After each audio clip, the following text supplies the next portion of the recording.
అనకాపల్లి బెల్లం పేరు ఎప్పుడు వింటాం, అనకాపల్లి బెల్లం అనకాపల్లి బెల్లం అని. అనకాపల్లి కోడిగుడ్డు ఈ మధ్యన వింటా ఉన్నాం.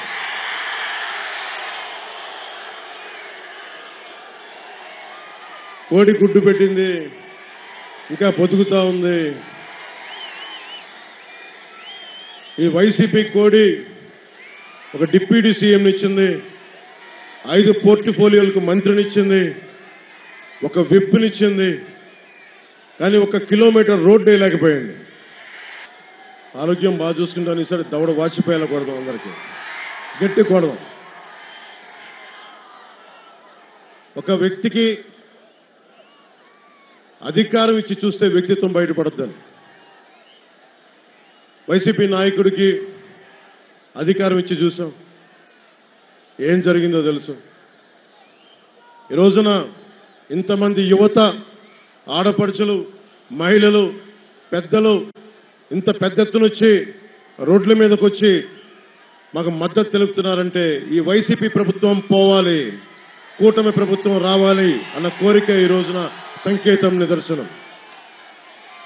ఇది జనసేన, తెలుగుదేశం, భారతీయ జనతా పార్టీ ఈ 3 ప్రత్యేకించి ఒక రోజున 2021లో వైసీపీ వ్యతిరేక ఓటు చీలకూడదని ఆ మాట అంటానికి కారణం ఇక్కడ ఉన్న యువత, మహిళలు, చిన్న బిడ్డలు. ఎందుకంటే నా ఒక్కడికి ప్రయోజనాల కోసం నేను రాజకీయాల్లోకి రాలా. మీ అందరికీ తెలియజేసుకుంటా ఉన్నా, సీనియర్ నాయకులు ఇంతమంది ఉన్నారు. ఒక పార్టీని నడపడం ఎంత కష్టమో వాటిని అడగండి, వాళ్ళు చెప్తారు. దశాబ్దం కాలం ఒక్క ఎమ్మెల్యే లేకుండా పార్టీని నడపగలిగానంటే మీ భవిష్యత్తు బాగుండాలి అన్న ఒక్క ఆకాంక్షే. అధికారం కోసం అయితే సీఎం రమేష్ గారిని అడగండి, నాకు ప్రధానమంత్రి గారు ఎంత సాన్నిహిత్యంగా ఉంటారు. ఒక కోరికే, ఒక మంత్రి పదవి కావాలి, ఒక ఎంపీ పదవి కావాలంటే నేను వెళ్ళి అడగలను.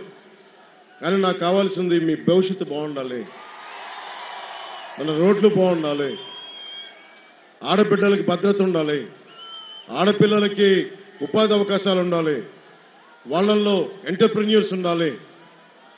నిజంగా అన్ని పథకాలు అందరికీ చేరాలి.